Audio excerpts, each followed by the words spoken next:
2022, vamos a iniciar con la exposición de la primera parte relativo a los contratos traslativos de dominio, y en esta oportunidad el contrato traslativo de propiedad denominado contrato de compraventa.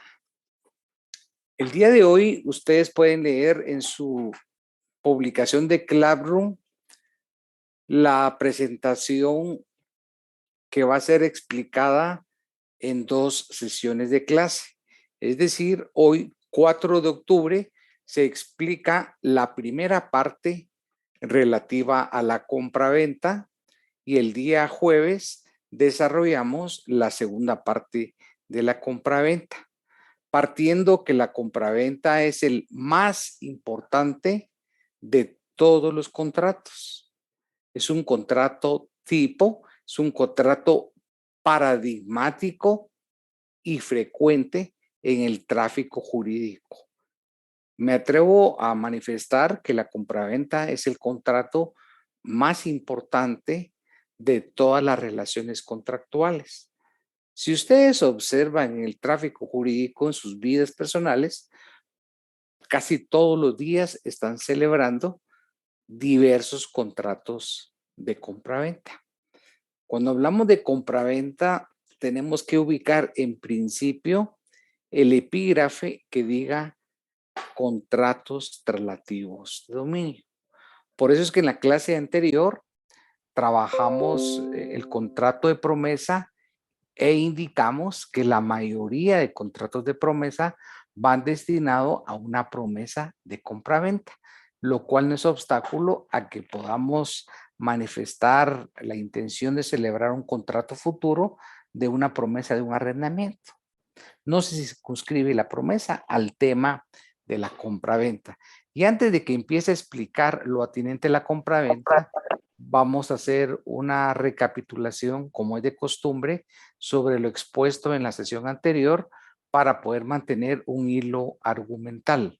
Gabriela Domínguez.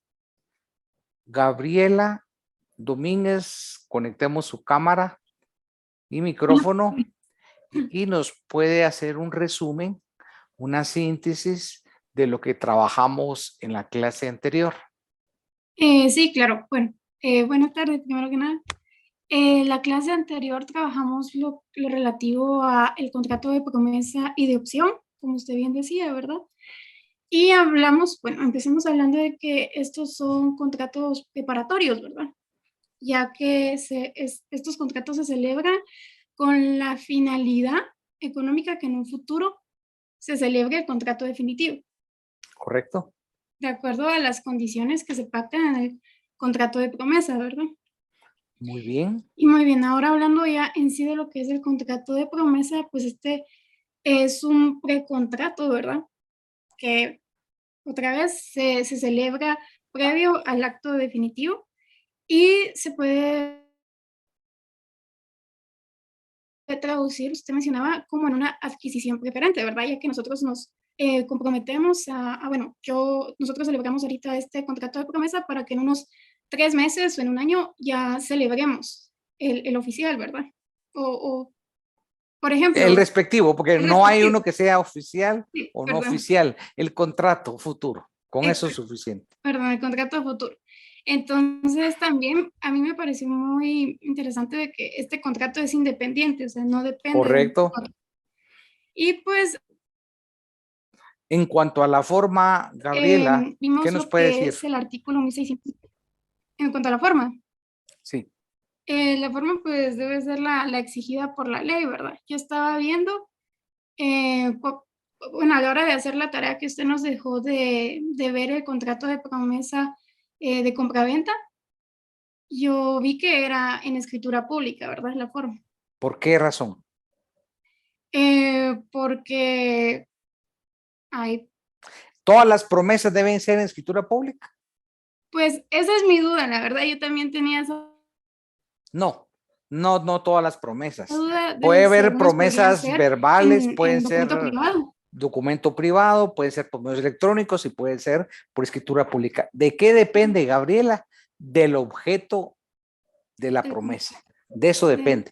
Si es un Muy bien. bien inscrito en registro, necesariamente la promesa debe ser en escritura pública. El contrato que estamos celebrando a futuro, si es formal y solemne, debe ser instrumento público. El gran problema es que si se realiza la promesa verbal, no hay principio de prueba. Y cuando hay incumplimiento, ¿cómo vamos a poder probar que celebramos la promesa? Es un grave problema de carga de la prueba. Entonces se aconseja que por lo menos que sea por escrito, cuando no sea un contrato solemne y formal. Sí, exacto. ¿Encontró el contrato que estaba investigando? Sí, aquí lo tengo. Se lo vamos a mostrar. ¿Y ya lo leyó? Sí, ya hice lo que ¿Y estaba. le ayudó a leer el contrato para complementar con lo que expliqué en clase, con lo que está en la doctrina, con lo que está en código y la exposición de motivos? La verdad es que sí, porque la verdad es que ya a la hora de uno ver ejemplos es cuando más se va guiando, ¿verdad? Entonces, ya ahí pude identificar cuando usted hablaba en la clase de los elementos, ¿verdad? El promitente vendedor y el promitente comprador, que al final pues son los que se comprometen, ¿verdad? Y también, fíjese que lo que me surgió duda, yo identifiqué basándome en lo que está en su libro en los anexos, ¿verdad? Que Esa parte le iba a preguntar, ¿esos anexos le sirvió la estructura que yo recomiendo ahí para un documento privado y los requisitos para instrumento público? Sí, la verdad es que sí, los estaba identificando a la hora de leer el El contrato, contrato, ¿verdad? Pero me generó duda en la parte por ejemplo. del numeral 7, cuando habla de la relación fiel, concisa y clara del acto o contrato. ¿Cómo la puedo identificar ahí en el contrato? Puede manifestarla. Si hablamos de la promesa, es en las cláusulas donde dice, manifiesta el promitente vendedor que por medio del presente acto se compromete a celebrar en tal fecha una compraventa, el inmueble identificado tal, el precio tal, el plazo. Ese es el contenido, es la columna vertebral, son las cláusulas esenciales. Si hablamos de la compraventa, es cuando yo le digo que le voy a vender a usted, en qué condiciones, el precio, si es al contado, si es una modalidad específica de compraventa, etcétera. A eso Allí, se refiere propiamente al contenido esencial, a las características propias de ese contrato. muy bien, gracias. Y en Entonces, cuanto a las preguntas que tengo ahí directas, por ejemplo, a la promesa, ¿le ayudó a trabajarlas? Hablando de los sí, las anexos. respondí. Solo fíjese que sí, la respondí y tenía duda. Bueno, no ¿Cuál? respondí una, no respondí una, no respondí La podemos responder ahorita, dígame muy cuál bien. es. La de explica las diferencias entre el contrato de promesa y los contratos condicionados o a término suspensivo. Esa no la he respondido, pero Que la promesa es una declaración futura y se realizó, es un contrato independiente ujú, y está sujeto a esa autonomía de la voluntad para un contrato futuro ejecutarse en esos términos. La condicionada es diferente. Un contrato condicionado es cuando tiene una condición suspensiva o resolutoria. Les recuerdo que la condición es un hecho futuro e incierto, a diferencia del plazo, que es futuro y es cierto. La condición suspensiva o resolutoria, cuando se cumple, provoca efectos en el contrato. Si es suspensiva, se suspenden los efectos del contrato. Resolutoria, se extingue el contrato. Por ejemplo, una compraventa con usted que hagamos a plazos el pago y establecemos una condición resolutoria que usted, si deja de pagar 2 o más meses, se extingue el contrato. Esa es una condición resolutoria. muy bien, muchas gracias. Y ahora, disculpe, yo tenía duda en el inciso B también. ¿Se lo puedo preguntar? Sí, sí, leámoslo. Dice, si Pedro prometió en venta una casa a María, será necesario al momento de perfeccionar o celebrar la compraventa una nueva declaración de voluntad de Pedro. Entonces yo respondí que sí es necesario que se emitan las dos declaraciones de voluntad para poder perfeccionar ya la compraventa, Claro. ¿verdad? Pero Pero ya declaraciones de voluntad en el marco de la compraventa, en la compraventa, ya no en la promesa. muy bien. Porque la promesa ya surtió efectos, ya se celebró. Y si se va a cumplir, esa manifestación de voluntad de vender y querer comprar va a quedar consignada en la compraventa. Muy bien.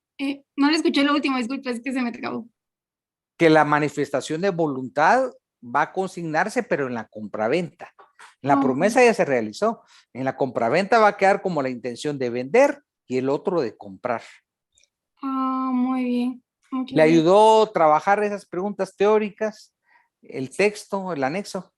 Sí, la verdad es que sí, bastante. Y Y lo ayuda. observó que ahí va en orden de los contratos. ¿Se dio cuenta ese Sí, detalle?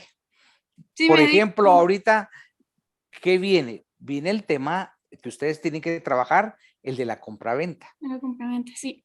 Tienen que trabajar las preguntas que están ahí. Creo que son 12 preguntas. De la A a la I, no sé cuántas suman 12. Ajá. Y adicionalmente a eso, leer nuevamente el contenido del contrato. Y la tarea es que deben buscar un contrato de promesa. Perdón, dejemos la promesa. Un contrato de compraventa de bien inmueble con garantía hipotecaria.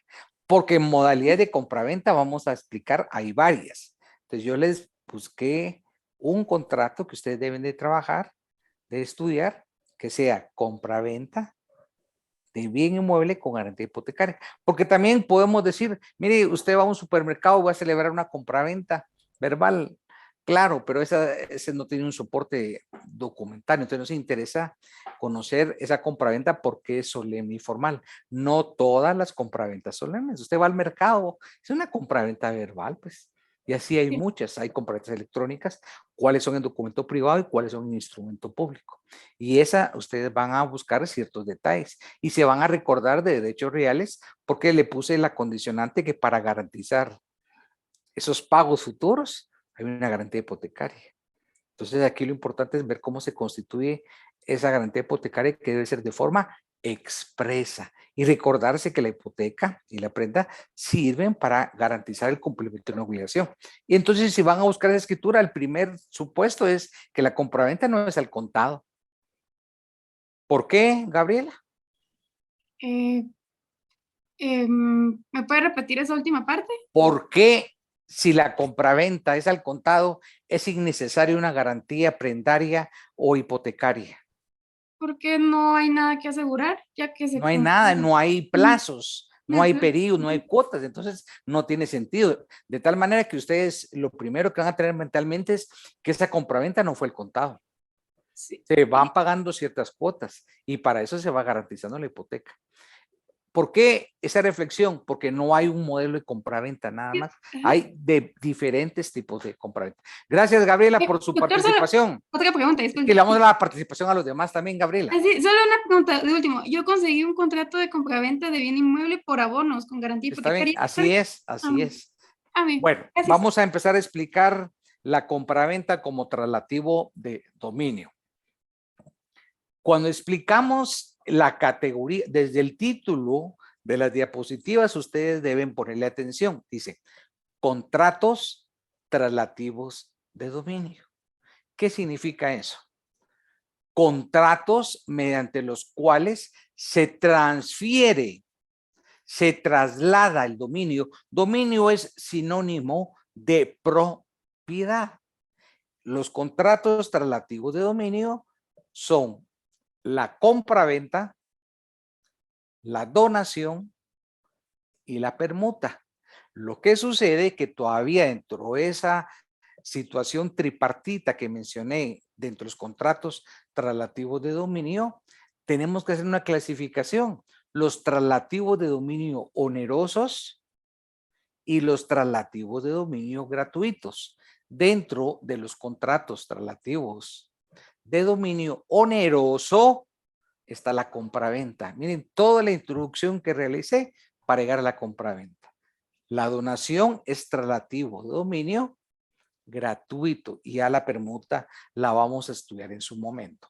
La compraventa, por ser el contrato más importante en las relaciones comerciales, el que se presenta con más frecuencia en el comercio, presenta una abundante normativa que establece las obligaciones y derechos de vendedor, de comprador, y el mismo Código Civil nos presenta las distintas clases de compraventa, y esas diferentes modalidades de compraventa las tenemos que estudiar de forma individual.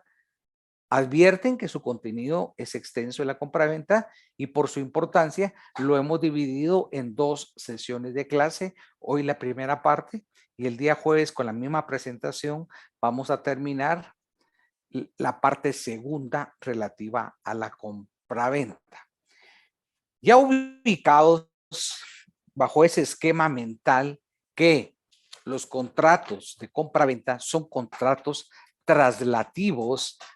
A Billy Josué Lima, todas las sesiones de clase tengo que estarlo silenciando. Un poco incómodo esa función. Entonces ya podemos ir definiendo qué es un contrato de compraventa.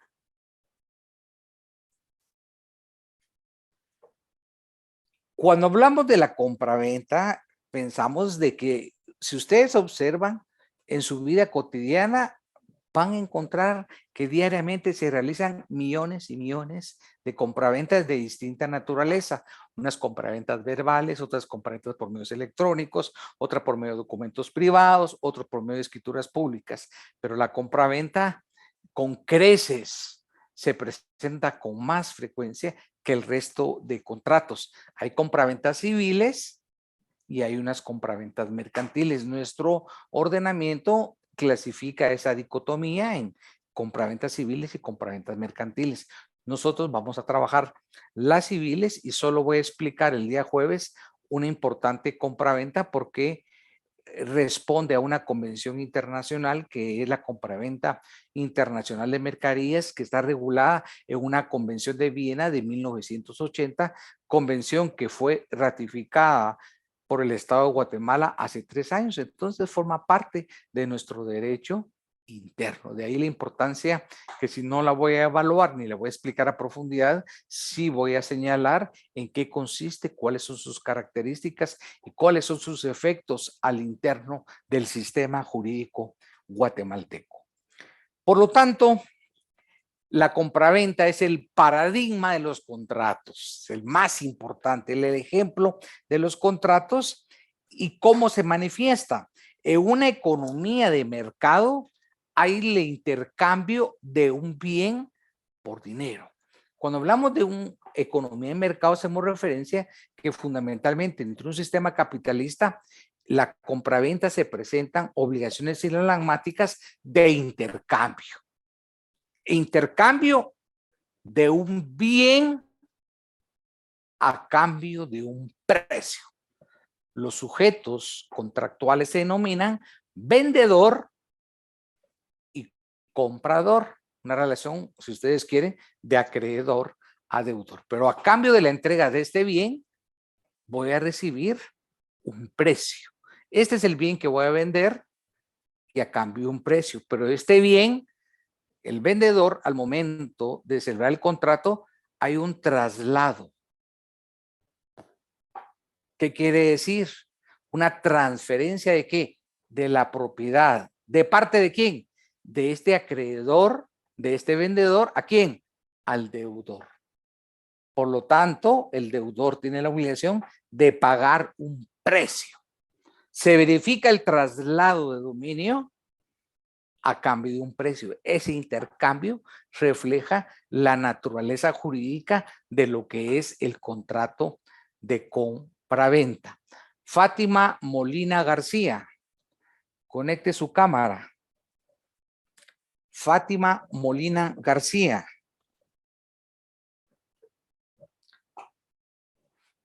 Si no está Fátima, Estrella Cristán Aguilar.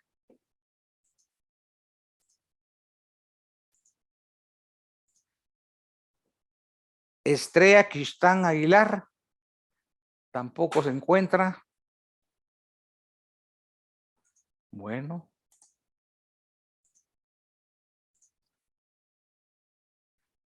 Freddy Sunux Batén. Tampoco se encuentra Freddy. Bueno, a descansar. Hacemos un cambio.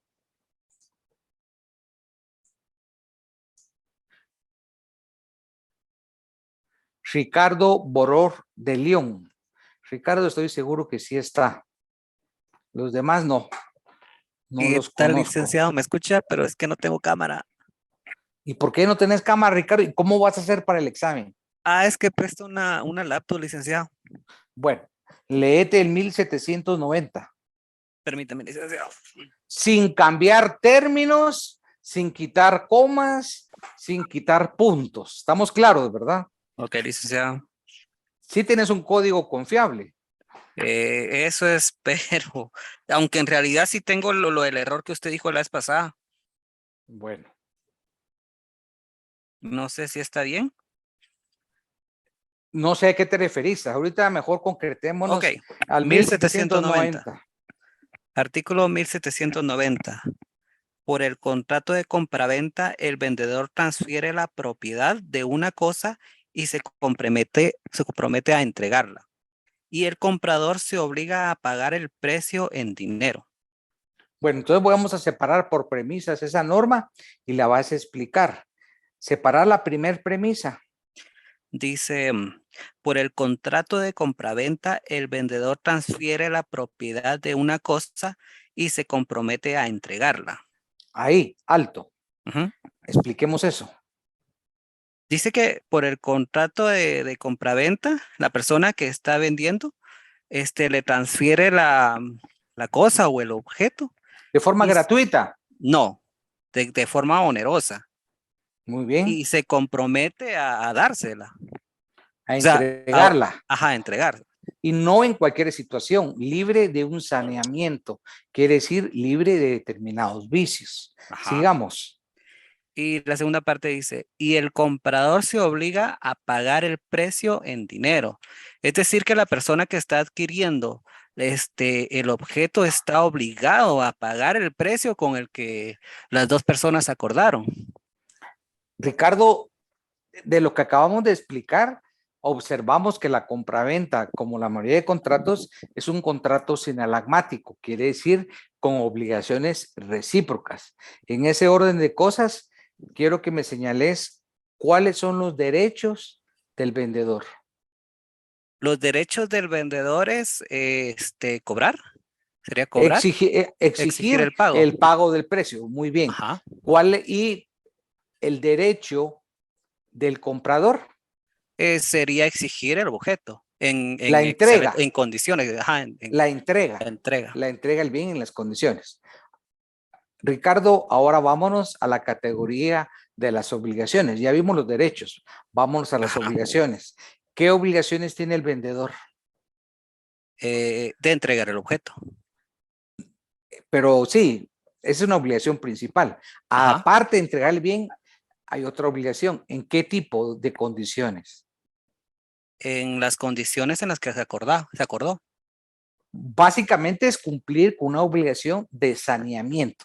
Vamos a explicar después qué es un saneamiento por vicios ocultos y qué acciones exige la ley para poderlo plantear. Pero ahí voy a detenerme en su momento qué es un vicio y esa obligación de saneamiento. Esa es la obligación. Ahora, la obligación del comprador. Sería pagar el precio pactado. Pagar el precio. ¿Qué estamos haciendo, Ricardo? Comprobando que el acreedor, cuando ejerce derechos, asume ese rol, pero también ese vendedor se convierte en ciertas figuras deudor. ¿Cuándo? Cuando cumple sus obligaciones. Es decir, esa posición de acreedor y deudor, de vendedor y comprador, a la larga viene a conjugarse en derechos y obligaciones. En un momento sos acreedor como vendedor, pero también sos deudor a cumplir obligaciones. Lo mismo sucede con el comprador, va a ser un acreedor cuando ejerce derechos y cuando cumple con el pago del precio, por ejemplo, que es una deuda, es deudor. Es una relación recíproca. Es una relación sinalagmática entre las partes, porque en estos contratos hay un conjunto normativo de normas y derechos recíprocos. A eso nos referimos con que hay un sinalagma genético y hay un sinalagma funcional. No solo se trata de tener derechos como una parte, sino que también hay obligaciones que cumplir en el marco de la naturaleza del contrato. Porque si hiciéramos referencia a la donación, ahí no hay esa obligación de pagar el precio. Por eso es de que este ejercicio lo vamos a hacer individualmente con cada contrato. Hoy estamos estudiando la compra-venta y nos puedes indicar, Ricardo, en el Código Civil, cuáles son las normas que regulan la compra-venta, a partir de qué artículo hasta qué artículo lo ubicamos en el Código Civil. Hoy ahí sí me agarró. No, pero puedes buscar tu código. Yo no Sí, quiero sí, sí lo agarrarte. Yo lo que quiero es que analices y que busques tu código. Ajá. Y en las diapositivas que publiqué, hay una diapositiva que dice las normas que regulan la compraventa son de tal artículo a tal artículo. Y eso es importante porque es el marco normativo que ustedes van a estudiar para cada contrato. Cuando yo explique cada contrato en la presentación de las diapositivas, señalo cuáles son las normas que lo regulan y les vamos explicando las más importantes a lo largo de la clase. Entonces, en este momento tenemos que ubicarnos sistemáticamente. ¿Dónde está regulada la compraventa? Sería del artículo 1790, que es el que acabamos de leer, hasta el artículo 1851 del Código Y Civil. ahorita como no te puedo ver y no quieres presentar cámara, ¿por qué sí pudiste dar la respuesta en este momento? Y hace 30 segundos te estabas dando por vencido. Porque no había visto no me había dado cuenta, no me había llegado el mensaje de Classroom. ¿Cómo que no Que te ahorita llegó me he si eso lo revisado. publiqué en la mañana? Ah, Eso, no, es que el mensaje te llega en 30 segundos, un minuto, mi celular no es muy bueno, licenciado. pero ya te llegó. Sí, ahorita lo revisé, Y qué exacto. casualidad que ahorita que estás hablando te llegó justo No, ahorita. me metí a Classroom. Ah, eso es diferente. En Clavron ya estaba publicado Ujú. ahí. Entonces, solo es de ingresar a Clavron y ahí aparece Sí, ahorita la estaba leyendo. presentación. Te pregunto, Ricardo, las diapositivas no te son útiles por lo visto, porque no las consultas. Bien me son útiles, licenciado, pero como le digo, tengo que meterme a Classroom para revisar. Bueno, entonces ya ahorita ya ubicaste las normas. ¿Por qué Ya. es importante ubicar la normativa de cada contrato, Ricardo? Porque sin ella no podríamos ni siquiera Claro, entenderlas. claro. Es como que en derecho penal vas a hablar del delito de hurto y no vas a ubicar tu fundamento legal. Sí, no, no hay manera. No se puede trabajar. Y es suficiente con leer esos artículos para poder comprender el contrato en su plenitud, Ricardo. No, se No, necesita la no, doctrina, se necesita la claro. práctica e investigar. Y buscar el contrato que les dejo yo de tarea en Exacto. cada clase. Porque viste lo que hizo Gabriela, cómo integró todo y Ujú. cómo asimiló la figura. Entonces, no es una tarea fácil, Ricardo. O sea, no es No, con que yo agarre 1790, te lo vas a aprender de memoria y dices, yo ya sé la compraventa, ya sé los derechos y obligaciones. No es así. no, No es sería así. un montón de cosas. Claro, claro, esta es como una metodología. Yo les estoy tratando de enseñar cómo trabajar con rigor científico, de una forma integral, con razonamientos, no la memoria es cortoplacista. Y utilizar ustedes su tiempo, dedicarle el tiempo a esto gradual, no un día antes del examen. Piensen de un principio, el tiempo es el único recurso, bueno, no es el único, es uno de los recursos no renovables. ¿Qué significa eso, Ricardo?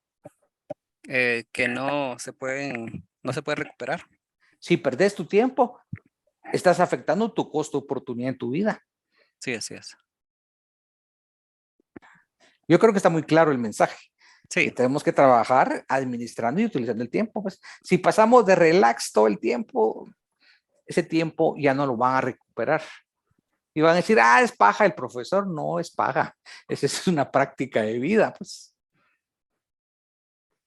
Que no está sujeto a una edad específica. Esto es aplicable en todas las etapas de nuestra vida y no solo en el ámbito educativo, en todos los ámbitos de nuestra vida. Así que piensen en lo valioso que es el tiempo y el costo de oportunidad. No podemos perder tiempo y perder un año significa muchísimo en sus vidas. Por diversas razones, ustedes ya ven ahí el folclore de lo que sucede.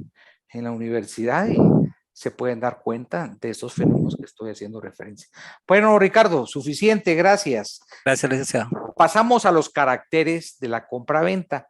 La primera característica que las explico en la página 15 es la siguiente. Es un contrato bilateral la compraventa. ¿Por qué? Lo que explicamos con Ricardo. Hay obligaciones y derechos recíprocos, sinalagmáticos.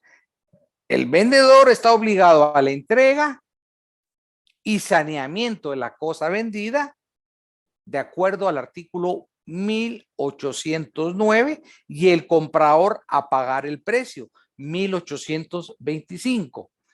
Marielos Wiwi. Puede conectar su cámara Marielos Wiwi. Estoy explicando la característica que la compraventa es un contrato bilateral. ¿No se encuentra Marielos?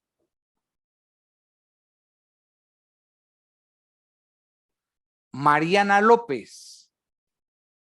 Marian López. ¿Tampoco se encuentra? Extraño estos casos ustedes que ingresa y se van a hacer otra actividad. Luisa González. Luisa González también se va a descansar.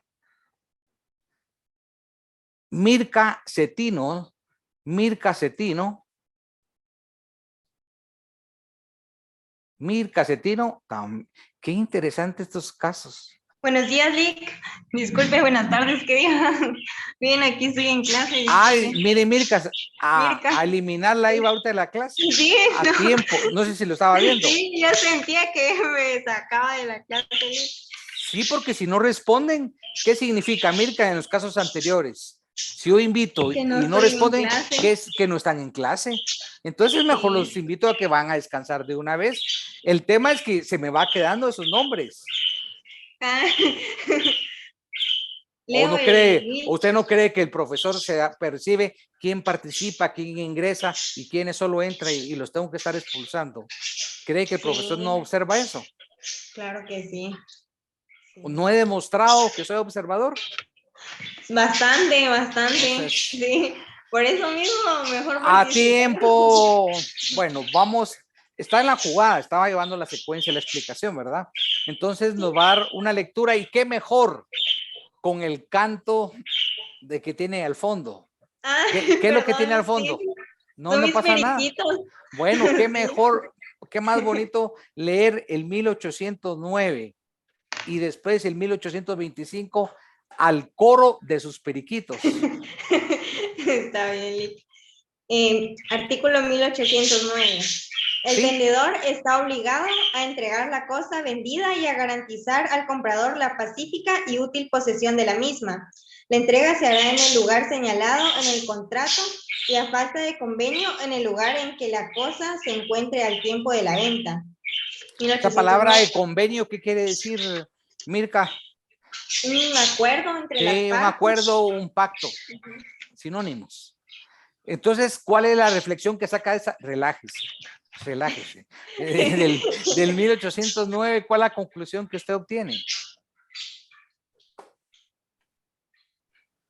Pues que así como ellos llegaron a un acuerdo, ¿verdad? Pues las partes están obligadas a llegar a pues a, ¿cómo se dice?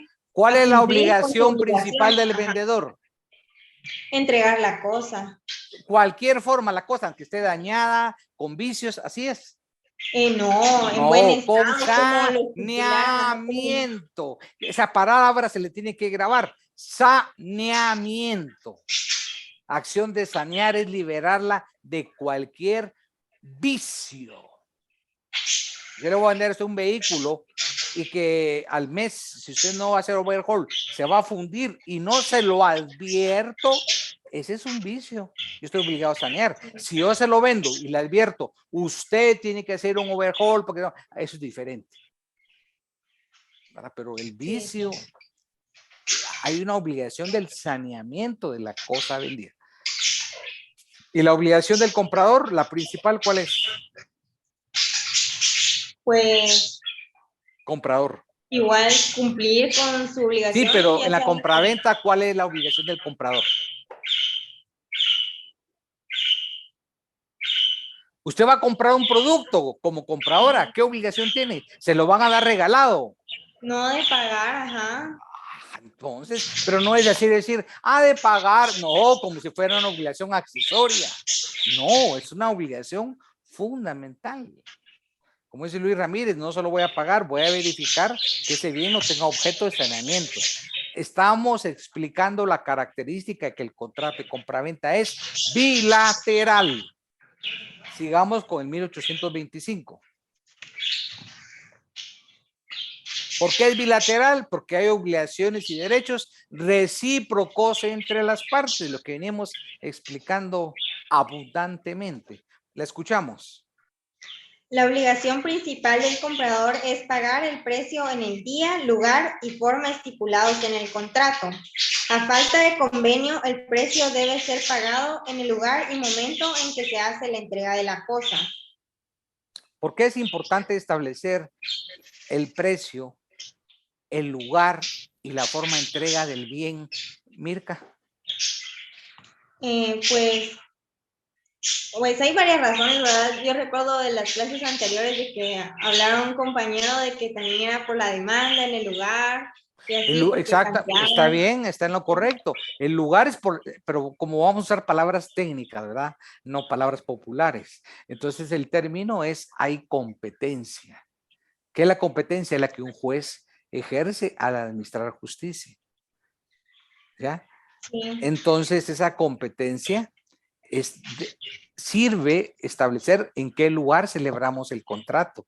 Entonces, Mirka, si celebramos el contrato está sujeto a las leyes de ese país y a esa competencia. Sí. ¿Por razones de qué? Se recuerda que la regla de competencia es por la razón de territorio, materia y cuantía. Se lo va a repetir. Territorio, materia y cuantía. No se le va a olvidar eso, Mirka.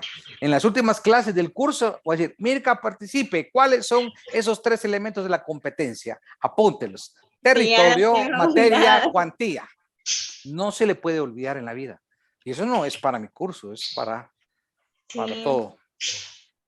A propósito, ¿a usted le gustaría el otro semestre va a llevar procesal civil? Dentro de eso, la parte, el corazón del curso es lo relativo a la prueba civil. ¿Y usted cree que un estudiante que tiene oportunidad de acceder a una conferencia sobre ese tema antes de llevar el curso es útil o hay que conformarse con las pequeñas cápsulas de las clases? No, qué mejor sería eso, Lick. La verdad es que hace mucha falta. Yo tuve oportunidad de ir presencial y había muchas actividades de esas que a uno le ayudaban como estudiante. Así es. Ampliar Prepararse, claro. Entonces la voy a invitar a una conferencia virtual que voy a dictar sobre prueba virtual a todos. Pero no tiene puntos, aclaro, ni es objeto de evaluación. Pero les va a servir para su próximo año. Yo voy a publicar el enlace, es que voy a dar una lección inaugural para los estudiantes de Derecho del Progreso, USAC. Va a ser, si quiere anotar, el día 11 de octubre. ¿A qué hora? Yo le voy a confirmar la hora. Tentativamente 8 de la mañana. Pero yo comprobé que usted sí se levanta un poco tarde.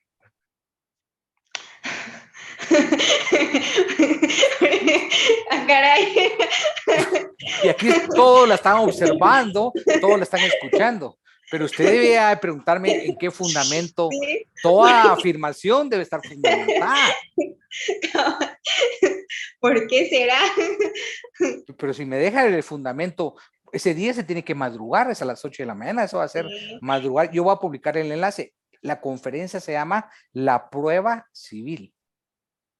Pero, Lick, es entre semana, que no he visto el calendario. Es martes, sí. Ay, yo trabajo. Lástima, me lo voy a perder. Si no tiene valor de puntos, aclaro, ¿verdad? Sí, pero les va a servir para el otro semestre. Ahí voy a explicar la prueba civil. Primero la teoría general y después voy a explicar cada uno de los medios de prueba. Entonces, y Qué va a haber lástima. mucha participación. Lástima es el próximo martes a las 8 de la mañana. Entonces, pero le voy a fundamentar porque yo tengo conocimiento que usted se levanta tarde. Primero, Bueno. su expresión corporal es tan manifiesta, esa su risa y nerviosismo que confirmó que se levanta tarde. Postulado 2, cuando le invité dice, buenos días. Bueno, sigamos. Están los dos elementos de prueba. Categóricos. Ay, no.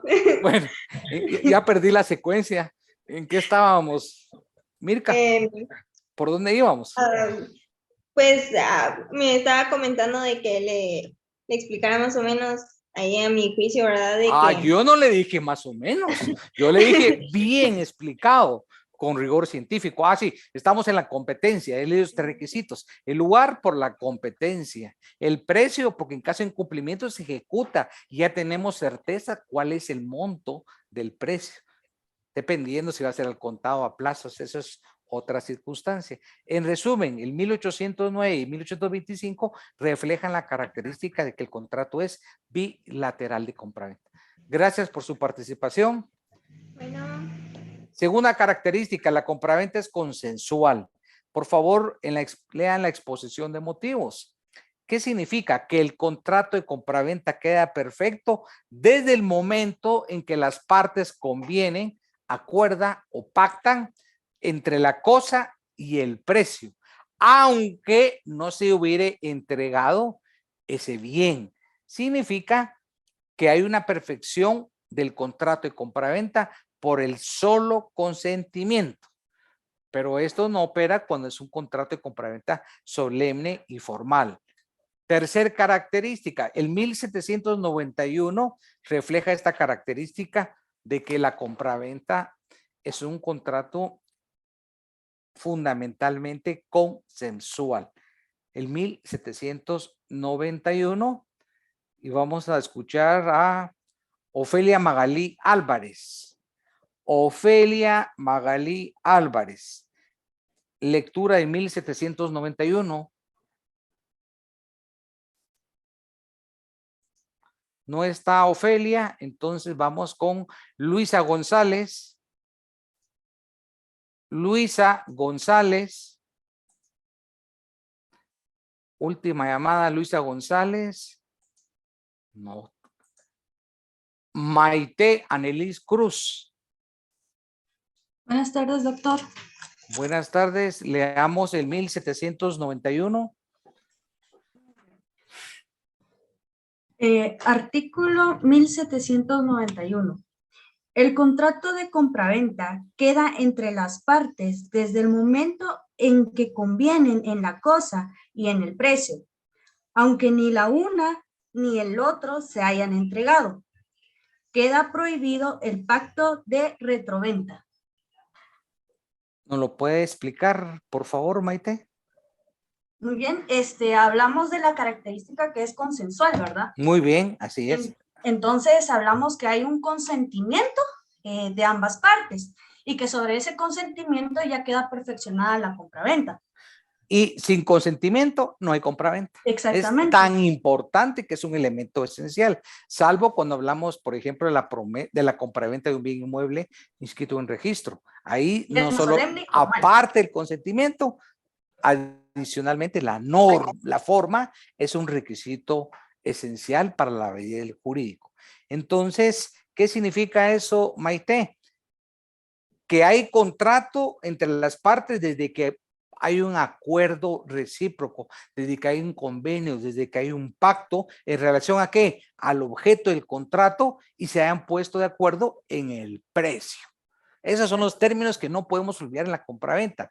Un bien entrega a cambio de un precio. Entrega el bien saneado. Ya después vamos a ver las distintas características de la compraventa, pero incluso más adelante vamos a estudiar también que existen pactos de rescisión. ¿Cuáles son los pactos de rescisión? Son los acuerdos que las partes manifiestan su intención para desligarse del contrato bajo ciertos requisitos, bajo ciertos términos y ponerle fin a ese contrato. Evidentemente, no es un contrato de compraventa al contado, porque ese se perfeccionó y se ejecutó. Punto, hasta se extinguió. Son las compraventas de tracto sucesivo, tracto periódico, como los pagos por abonos, los pagos diferidos. Sí se entregó el bien, pero el precio se está pagando por periodos, por fechas diferentes, ¿en función de qué? De lo que las partes acordaron, de que lo que las partes pactaron. De eso va a depender. Gracias, Maite. Siguiente característica. La compraventa es un contrato traslativo de dominio. Es un contrato que se transfiere la propiedad, se traslada de una titularidad del vendedor a una titularidad del comprador. Esa característica resulta de lo establecido en el artículo 1790 del Código Civil. El vendedor se obliga a transmitir la propiedad del bien vendido, siendo este resultado la finalidad económica y social perseguida por el comprador. ¿Cuál es? ¿Cuál es esa finalidad del comprador? La adquisición de un bien en concepto de propietario, porque yo puedo adquirir un bien solo para uso y disfrute en un derecho real específico, pero aquí no, es la adquisición del bien en calidad de dueño a cambio del precio. Ustedes han realizado cantidad de compraventas y si han adquirido bienes en concepto de propiedad, han pagado un precio por una cosa vendida sujeta a un saneamiento. Esa es una característica importante, el traslado de dominio, el traslado de la propiedad. Siguiente característica, es un contrato oneroso. La compraventa es un contrato estrictamente oneroso. Lisbeth Hill.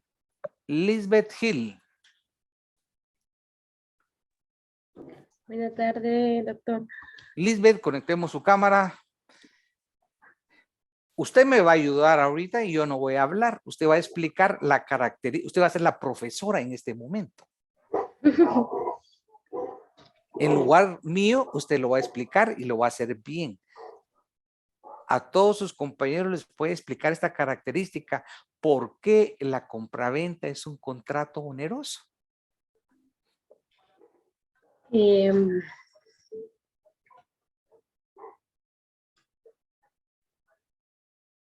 Porque tal vez porque en este caso yo quito en discurso jurídico el va, el verdad, el tal vez los quitamos. Okay, Cometemos muchos errores en decir el verdad. No hay mentira. Entonces, si usted escucha la televisión, las entrevistas, la cacofonía, verdad, verdad, verdad. O el tal vez no. Vamos a ir mejorando nuestro discurso. Así que ya no repite esos términos. Usted se va a acordar de mí, ya no va a repetir esos términos. ¿Y cómo practica uno mejor su discurso? Lisbeth, hablando, ejercitando. Usted se puede ver en un espejo suyo, hablar frente al espejo, con un discurso de interpretación. Puede grabarse y después se mira y usted misma se va corrigiendo su discurso.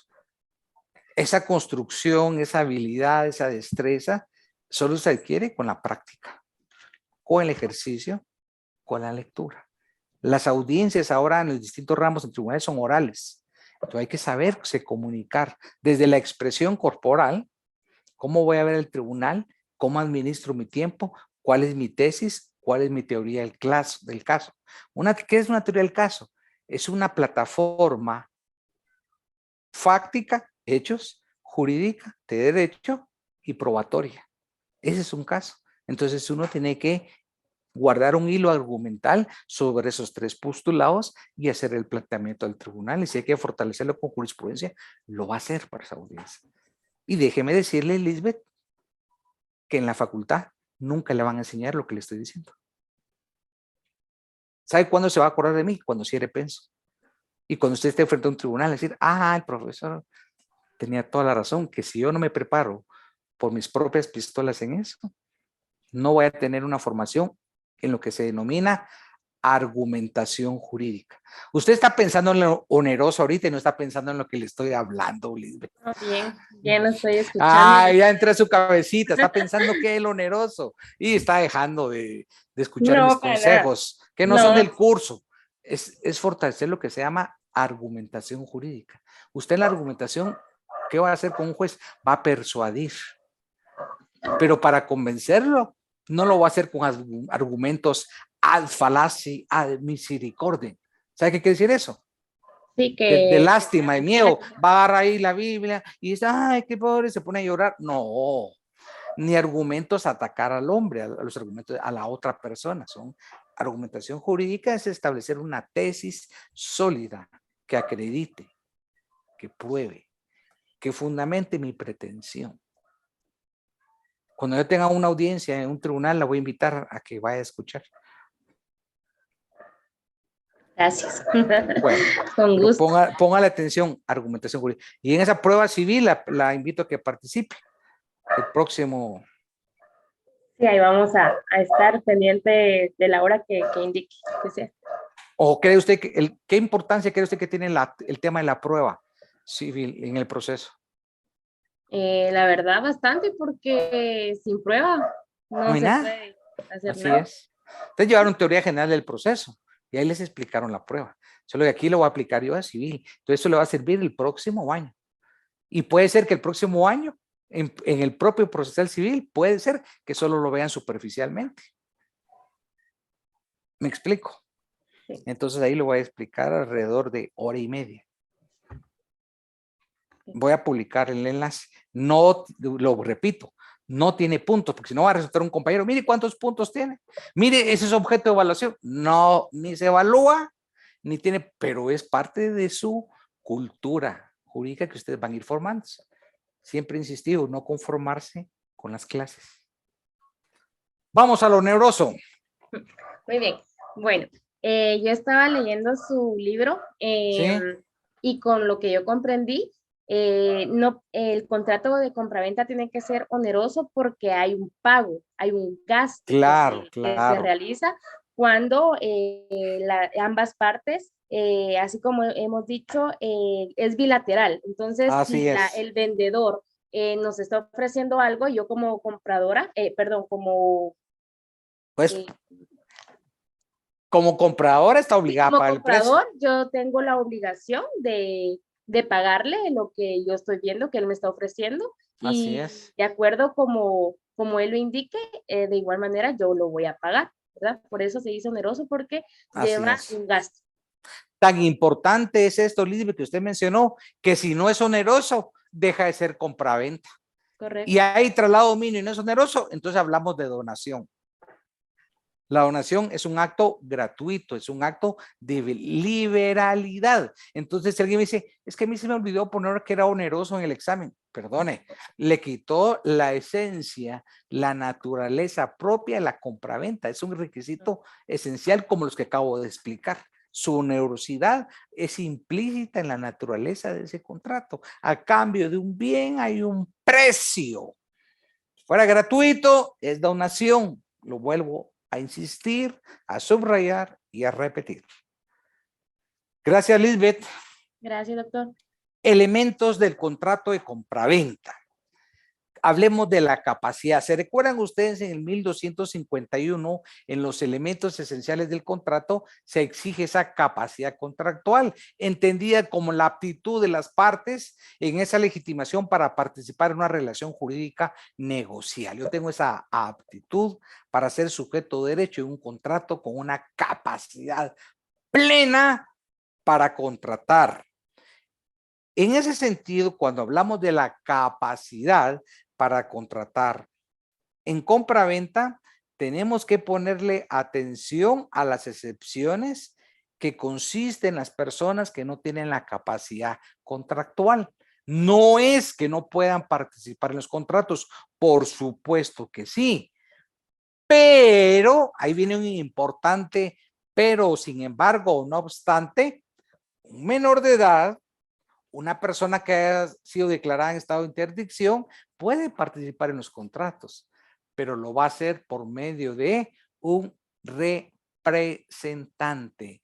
El menor, quien ejerce la patria potestad, si no hay tutores, y el estado de interdicción, el representante que el juez haya nombrado.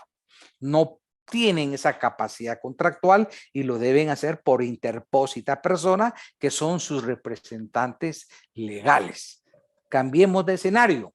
Hablemos de una persona jurídica que comparezca en un contrato de compraventa. La persona jurídica lo tiene que realizar por medio de su representante legal. Hablamos de una sociedad anónima, un administrador único, el presidente del consejo de administración o representante legal va a comparecer y debe acreditar lo que se llama su personería. En Derecho Civil 1 les explicaron que no es lo mismo persona, personalidad, personería y capacidad, pero tampoco mi función es hablarles de esos atributos de la persona, que ustedes lo tienen que manejar con propiedad desde el curso de Teoría General del Derecho o Introducción al Derecho. Aquí no voy a regresar a eso porque es algo sumamente elemental diferenciar esos 4 términos que acabo de señalar. ¿Qué significa lo que acabo de explicar? Que un menor de edad, que un incapaz, que una persona declarada en estado de interdicción no pueden comprar por sí mismos.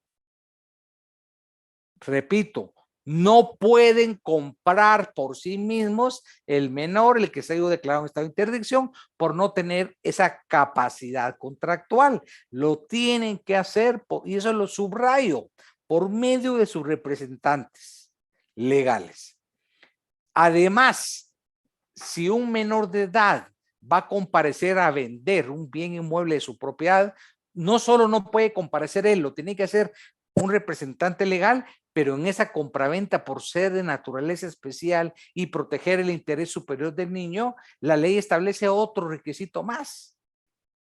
Se tiene que haber solicitado previo a la compraventa una autorización a un juez de familia que se tramita como un incidente, unas diligencias que se llaman las diligencias de utilidad y necesidad. No es lo mismo utilidad y necesidad, es justificar ante el juez por qué razón, por qué motivo, cuál es la justificación para vender ese inmueble.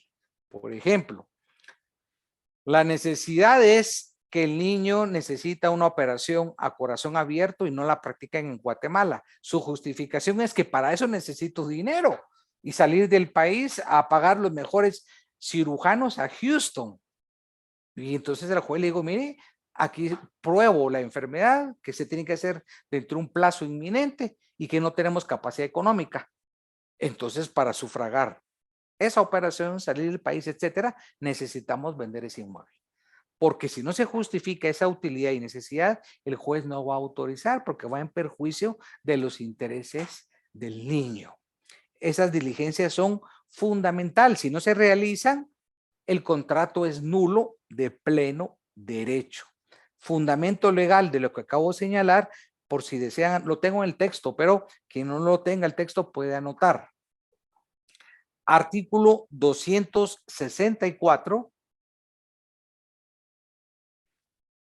y 332, inciso 1 del Código Civil.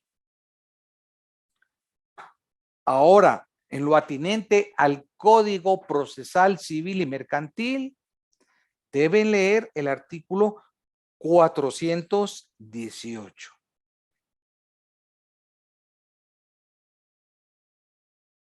Insisto, para las personas jurídicas, una sociedad mercantil, comparece el propietario. Ya dejemos la capacidad contractual, es muy importante, pero vamos a estudiar ahorita las prohibiciones. ¿Y qué sucede si el contrato de compraventa se realiza a pesar de existir esa prohibición? Es decir, el contrato de compraventa vulnera esa norma imperativa. ¿Cuál es su consecuencia? Una nulidad absoluta que no opera de oficio. Es necesario plantear ante el órgano jurisdiccional la demanda correspondiente. El artículo 1792 establece una de esas prohibiciones que vamos a explicar. Ricardo Cepeda. Ricardo Cepeda. Conectar el micrófono. Lectura 1792. Sí, está bien. Artículo 1792. El marido no puede comprar de su mujer ni ésta de aquel, aunque haya separación de bienes. No quedan incluidas en la prohibición las adjudicaciones en pago entre cónyuges por razón de liquidación de la sociedad conyugal. Antes de que entremos a estudiar el fondo, Ricardo, cuando hablemos de cónyuges, tenés que darle el acento correspondiente a donde está ubicado. Y aquí está en la letra O. Sí, está bien. Entonces, eso te va a servir para tu vida. No es cónyuge, es cónyuges. Tenés que darle énfasis a donde aparece el acento. Bueno, Está bien, licenciado, ese es un gracias. tema que te va a servir para tu vida. Ahora vamos al fondo.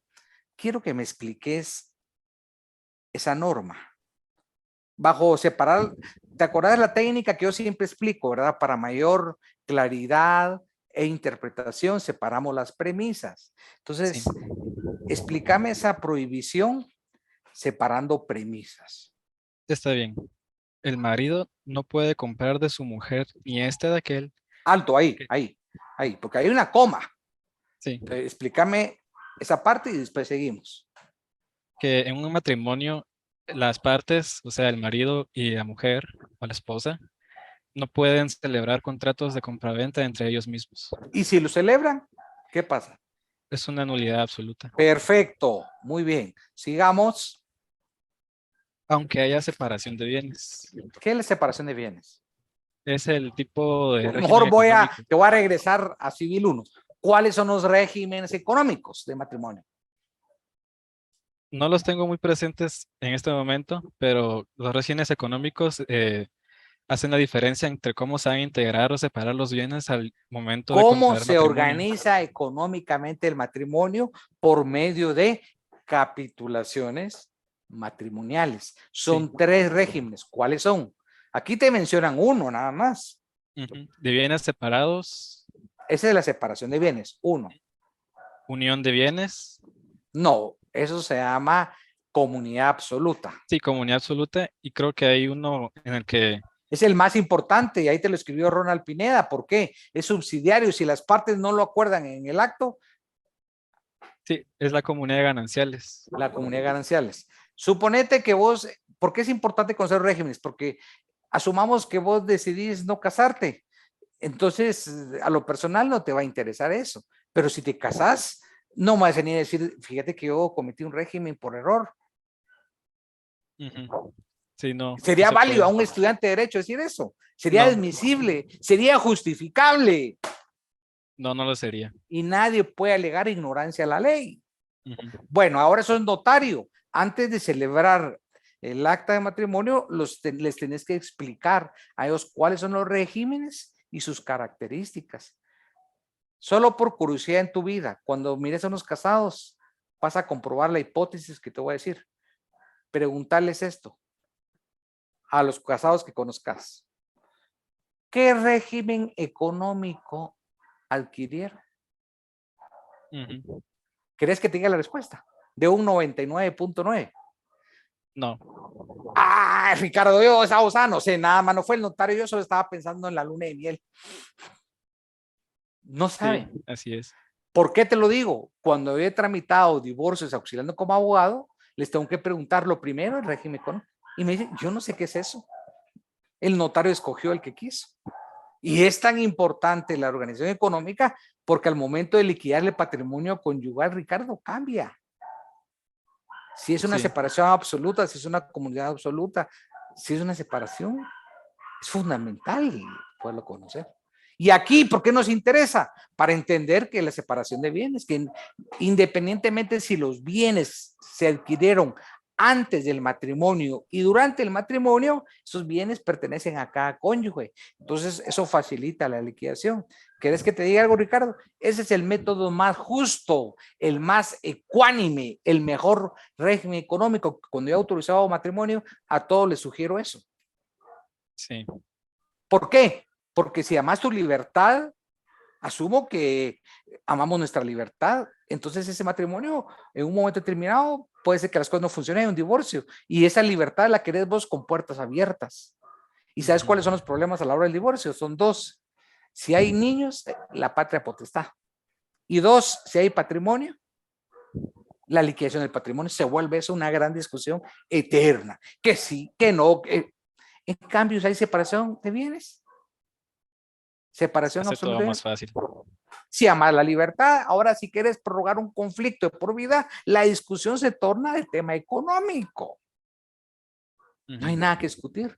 Me dijo una que casé, es que ese régimen es egoísta porque el amor prevalece y el amor es muy lindo. Y si hacemos esfuerzo común en matrimonio, pues dije, oh, qué bueno que vivir a las cosas desde esa perspectiva de elefantes rosados o pajaritos embarazados. Qué bueno. Y se respete, tiene su derecho de vivir la fantasía.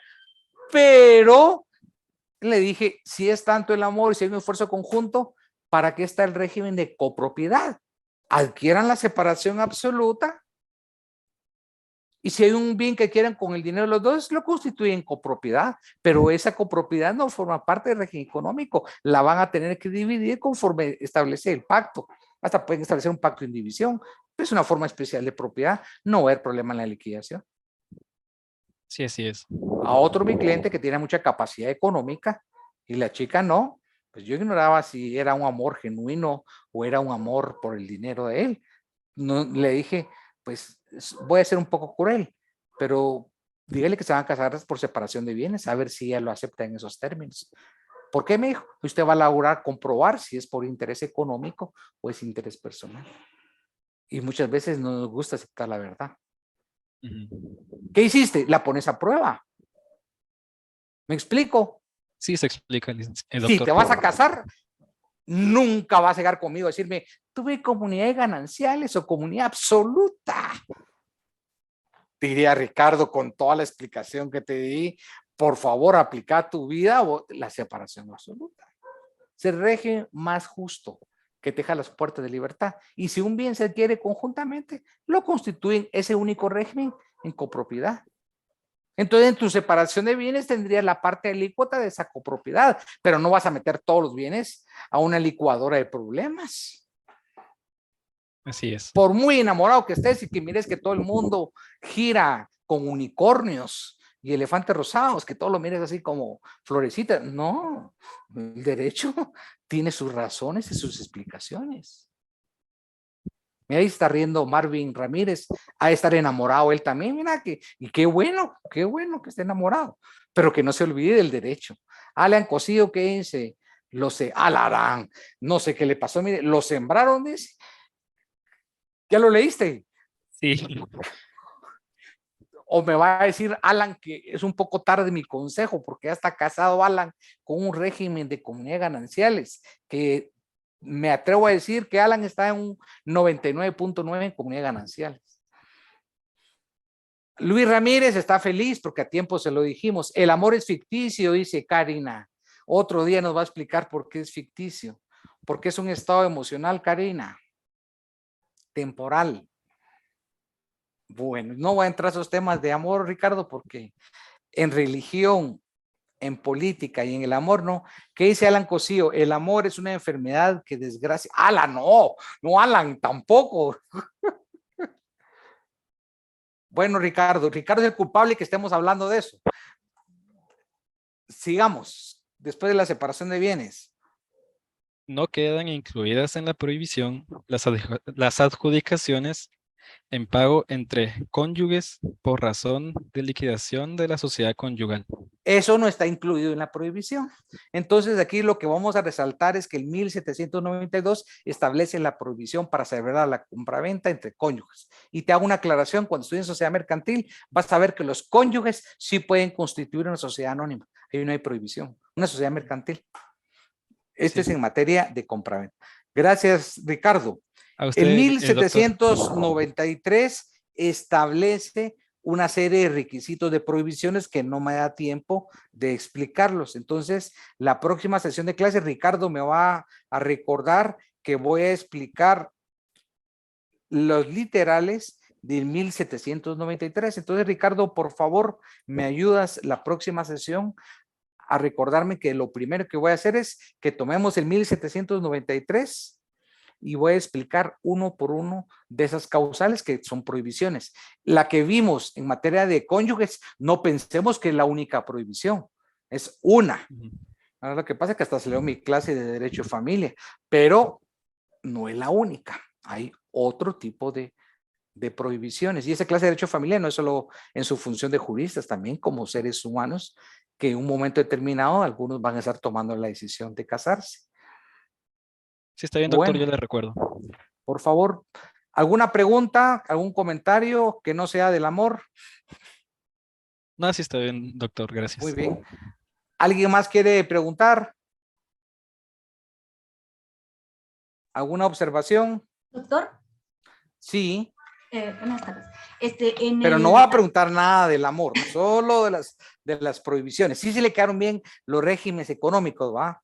Sí, ahora sí, no los había entendido en en derecho civil, ¿o no? Pero ahora ya Comunidades lo sé. gananciales, los bienes adquiridos antes del matrimonio, lo conservan.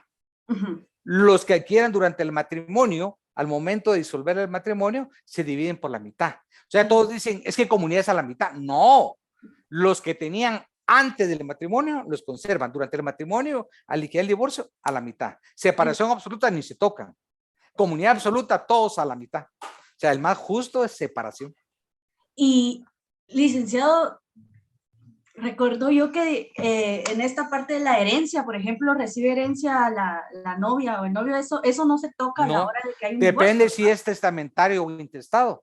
En testamento sí, pero si no hay testamento, en el derecho hereditario, que es sucesión intestada, no existe la figura de novia, del amante, del novio, del sugar y no sé qué más cosas. No existe, es Ah, en ok. intestado. Y yo creo que estoy actualizado. En el intestado. L. En el intestado. Ahora en testamento, si quiere él, le puede dejar a quien quiera. No necesariamente por grado de parentesco. En la sucesión intestada, el pariente más próximo excluye al más lejano. Ok. No, pero mi pregunta era si, digamos, a mí me heredaron algo, me casé con alguien y ya después yo me divorcio de esta persona. No, ¿Esa eso no herencia? entra, buena pregunta, eso se escuche el nombre, eso se llama bien propio. Ok. Bien propio de cada cónyuge. Usted lo adquirió por herencia. Imagínense qué le costó a sus papás Sí. adquirir un inmueble. Ellos, Dios no lo quiera, fallecen y se lo heredan a usted, intestado. Y usted viene, se enamora de él, pero es un doble semblanza y en el fondo esconde, es un Lo verdadero normal. parásito. No Ah, estudia y no trabaja y se va a vivir con usted y todavía usa las cosas que a sus padres les costó mucho esfuerzo. ¿Ah? Entonces termina y todavía es infiel y él al momento de divorciarse quiere disfrutar esos bienes. Yo de sus papás regreso del otro mundo a jalarle los pies y la pongo así para arriba. ¿qué ¿Por estás qué? ¿A haciendo? quiénes les costó? A mis padres. Para que un parásito termine Ajá. gozando eso. Entonces, con más razón usted, aunque la ley lo protege bien propio, tendría que celebrar como qué, como una separación. Sí. Imagínese, fue a conocer a ese chico que es instructor de un gimnasio, imagínese, ya sabe el récord que presenta y aún así lo lleva a su casa a disfrutar y lo mantiene usted.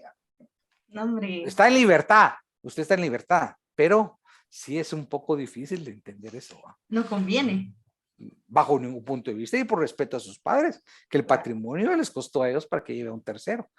Por eso cuando ellos, o en vida, cuando realicen la donación, yo a una hija le recomiendo que establezcan la cláusula de un usufructo vitalicio, porque puede ser que la hija es considerada, lleve al novio o al marido y ya estando ahí, saque a los padres de la casa porque el inmueble está a su nombre. Oh. Peor todavía. Sí, no. Pero usted cree que no se da en la práctica eso. Claro, se da.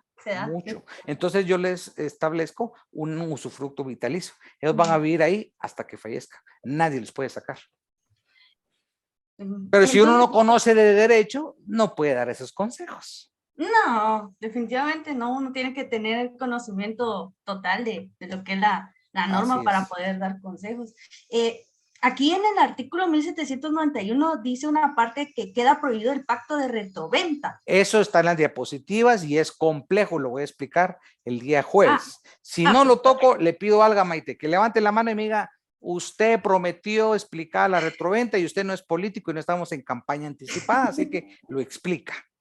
Porque es muy profundo y es importante la retroventa. Gracias. Diferente a la doble venta. Hay otra figura que dice doble venta y que es retroventa. Okay. Retroventa, le voy a dar un dulcito. Pactar en una compraventa entre las mismas partes de la celebración de una compraventa futura a las partes. Es decir, las cosas vuelven al estado anterior. Yo le vendo, si yo le compré algo pero yo le compro después. Lo mismo, sería el mismo bien. Sí, el mismo objeto, pero se lo estoy poniendo así ahorita muy fácil, pero se lo voy a explicar de una forma más técnica. Okay. Diferente a la doble venta.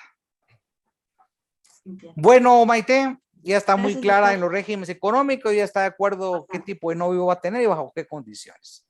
Ya después no va a decir incurrir en error. No la perdonaría.